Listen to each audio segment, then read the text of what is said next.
So this is the second episode of this epic, journey of the pursuit of getting my first GT Porsche. I was able to spec the car, build it, wait for it, track it, get on a plane and go up to Porsche Wilmington and take delivery of the car. And part of that process I wanted to wash it. And I've done this before where I've taken delivery of cars and drove it home with a wrap on it. But really the smartest thing to do would be to unwrap it at the dealership, wash it, inspect it. And that's normally what cars, when they go through the normal delivery process, that all gets done for you. Well, I know I'm buying a $130,000 car, but I want to do it myself. And so what you're going to watch here in this video is me going through the process of peeling the stickers off, which took everything in my being to not rip it off the second I saw the car. But we wanted to film it and capture it for you. And that process, to me, I know it seems a bit odd, is the most exciting part of it. The first wash at the dealership, inspecting the car, peeling the stickers off the interior, and really just spending time with the car and enjoying the process of taking delivery. All right, this is what I've been waiting all darn weekend to do, or all week to do, is to peel off the white stuff. Let's cross our fingers that there's no giant holes underneath this. So what I'm going to do is the first wash here, inspect it because I can, and then we'll do the full Decon paint correction process, when we get home. It's interesting how they ship these though, that some of the Macan comes in like a half body, like a half body covering, where the GT cars just come with some of this basic stuff. But this, I'm telling you, if you can convince your dealer, sorry to all the Porsche dealers out there that now are going to have guys calling and asking for this same treatment, but if you can convince them to let you do this, with me, we have the camera, but for you, if you don't have the camera, you don't have to worry about all that. I don't know. I think this is the best freaking part. This is the whole reason why I wanted to buy a new Porsche from day one, was to be able to do this. Who the heck wouldn't want to do this? I guess 99% of the population wouldn't want to do this. But I'm telling you, it's like a gosh darn dream come true to be able to do this kind of stuff. I've been kind of dreading this whole, traveling and all of that, and having to worry about getting the car home, but this makes it all worth it. And I'm telling you, this car, when I polish this thing, it's going to be incredible. The question is, what color is the wart? What color is the XM antenna? We're about to find out. The other thing I'm going to do, just for the fun of it, I haven't driven it even in the parking lot, I want to do the first drive at home after. I'm going to have them drop it off at HQ, and we're going to do the first everything after, in due time. Kind of like I'm unwrapping this now instead of the second I got here. All right, it's blue, good. I was hoping it wasn't white, something stupid. So yeah, this whole process of ordering and then anticipating and waiting and then getting to have a bunch of people come and hang out and be a part of it and going to dinner, and it's just all freaking awesome. It's so much different than my previous life, where it was all me by myself in the garage, no one around.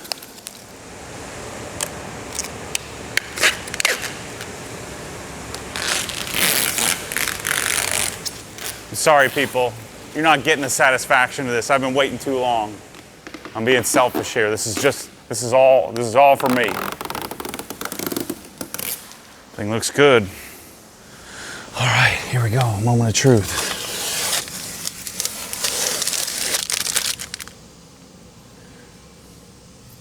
This is where we need to play some EDM, Mike. Just some EDM drops while I peel off all this stuff. Can't be the only psycho that likes to do this kind of stuff. This is the most fun I've had in a long time, just peeling stuff off.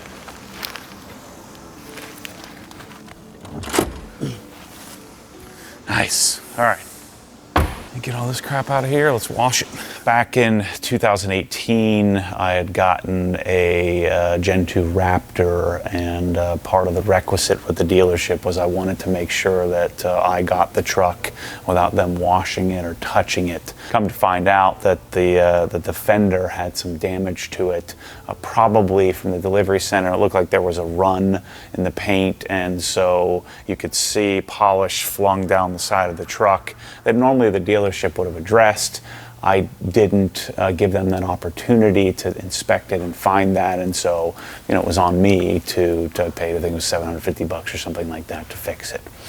And so with this car, what I wanted to unwrap it, I wanted to inspect it, I wanted to have that sort of relationship with the car, and the smartest thing to do, if you convince your dealer, would be to allow them to or have them allow you to go and unwrap it. And so part of it is I wanted to do it. The other part is it's probably smart to go through, inspect the car while you're there, before you've taken delivery, because I don't think it would be fair to ask that of the brand and of the manufacturer, to have them allow you to take it home and do this, and then you come back on them and put it back on them. I think that the smartest thing to do would be to unwrap it on site, with somebody there watching you. And to me, that was the most fun part of the whole experience, just taking notice of everything. I don't tend to take the opportunity to really enjoy the journey. I tend to live in the destination, and so I really forced myself to be present, be there, and not think about the 10th step of the detailing process, but think about each step as I'm going through it while I'm there in the present. And that's something that really is the first time when buying this car was the first time I've probably ever done that with any car I've ever owned. I've always lived in the end of the last modification, the end of the perfected paint, the end of whatever the cleanest interior would look like with the ultimate stereo. So instead, with this car, I'm making an effort to go through the process of taking the steps one at a time and being part of it. And so peeling off all the stickers, I think, to me, it's probably the most enjoyable part of the whole car. It'll never look like this again. After the first detail, it'll look perfect, but from that point on, you're always sort of recorrecting or fixing things. It'll never be this perfect again. So, as always, I started with the wheels, and I know I'm going to take the wheels off and do a full coating, and I don't correct wheels generally, especially new wheels, but these platinum satin wheels, I wanted to clean them up, get as much of the soap residue from the mounting and balancing of the tires as well. So just kind of clean those up and then dress the tires. But the wheel cleaning process is pretty normal. We brought our Kranzle K1122 with us, so that way we'd have a nice pressure washing experience. I brought my buckets with me, and so we brought all the wheel cleaning tools. Cleaned the barrels first, then cleaned up the lug area, followed with cleaning up the face with the lambskin mitt, and then again cleaned the tires up and tried to get as much of the soap residue off as possible. After that, of course, we foamed the car. I chose to clean it with Decon soap, knowing that there would be some funk left over, some adhesive. I brought some Tarex with me as well to deal with some of the sticky stuff from the pool noodles that they stick on the side of the doors and the front bumper that were removed in the PDI process. And so I was able to get kind of some of that sticky stuff off the car, off the windshield, off the windows. And so we foamed it down with Decon soap, washed it with a Microfiber Madness Increta mitt, or I guess Increta pad, and I just kind of prepped the surface in order to accept just use bead maker as a drying aid. But I brought my Ego 650 blower along with me. I should have brought my ear protection, because man, that thing is shrill. And so I brought that with me. We blew off the car was able to clean out all the jams, and then I put a coat of a bead maker on the car, even though, you know, by the time it got home, it was going to get completely decontaminated. I thought about doing the decon process there, but and I knew the travel home would pick up some dust and dirt and stuff like that. So luckily I didn't, because the car, as soon as it got home, it was pouring down rain. But went through the entire wash process, taking care of each step. Took me about 2 hours to get through it, to get all adhesive off.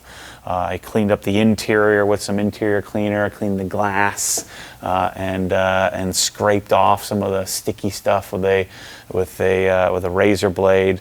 But the process of getting it clean, I think, was worth every second of it, because at the end of it, we were able to get some really cool shots of the car at the dealership, seeing it clean, seeing it shine a little bit with just a base coat of bead maker that we know we're going to strip off, and it's really nice having all the tools, having everything with us, having all these great products, and then using the process to wash the car made it a lot more enjoyable than just using a beat up bucket with some Dawn and a crusty old wash pad.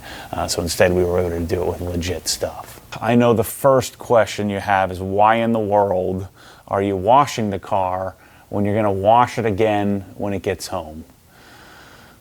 And I think the answer to that is, I just like washing cars. It's kind of my thing. The paint correction, the coating, the denibbing of the tires, all of the work that I'm about to do to this thing is really to make my favorite part, which is washing, more enjoyable, more practical. That to me is why I do all this work, why I take all the prep and spend 30, 40, 50 hours making a car look great. And so the wash process is the part that I enjoy the most. I like the chasing of all of the gear and the refining of the process and figuring out how to most efficiently clean the wheels. How do I get the wheel wells as clean as possible without removing the tires? What's the engine bay look like? How are the jams maintained?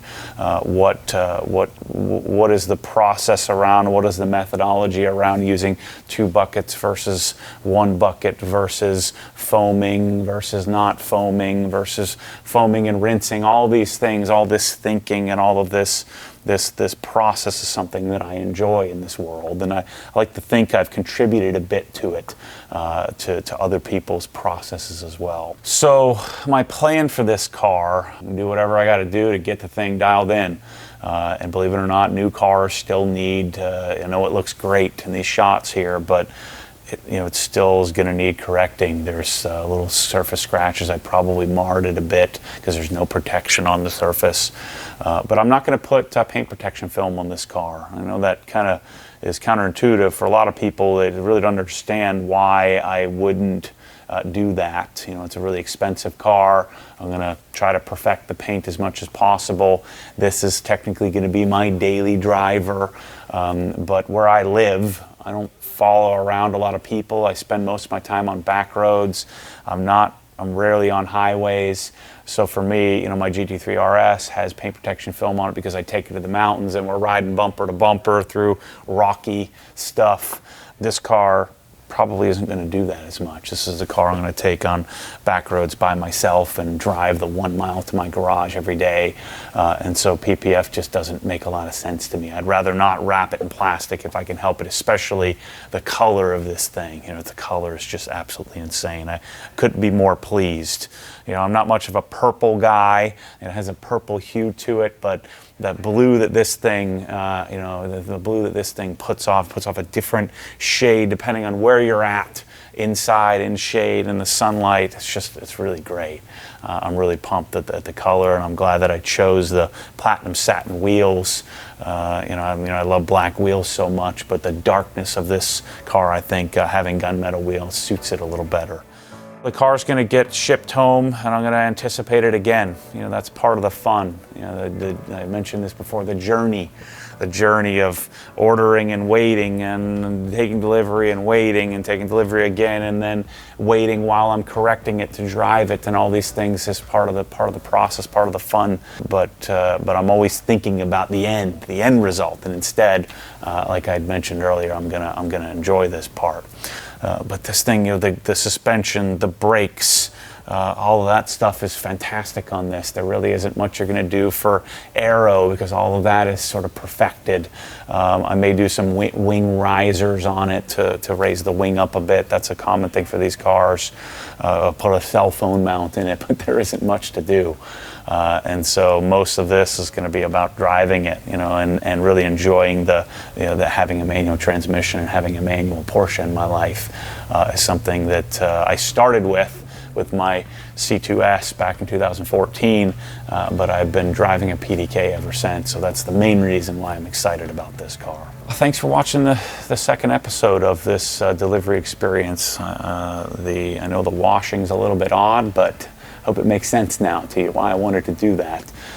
It was certainly enjoyable for me to go through that process. The delivery experience I couldn't have been more excited about, thanks to Tom Walsh at Porsche Wilmington. If you're looking for a Porsche, hit those guys up. It was my dream experience of doing all of this stuff you just saw in the first two videos of the series. So again, I hope you enjoy the little different format, a little cinematic view of how we're putting this together.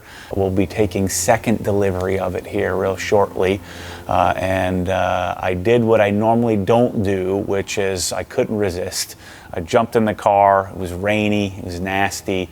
The car was dirty. I had to drive it from the parking lot of a local place to my house, and so I just started driving. I ended up driving about 100 miles. So you'll see the first impressions. I let my dad jump in it and drive. I let Michelle go and drive it. So that'll be the next video, and then after that, of course, will be the full Decon correction protection series. So thanks for watching this one, and we'll see you on the next episode. As always, stay tuned for more crazy. This car's legit, and we're going to make it even more legit in the next couple of episodes. Thanks for watching.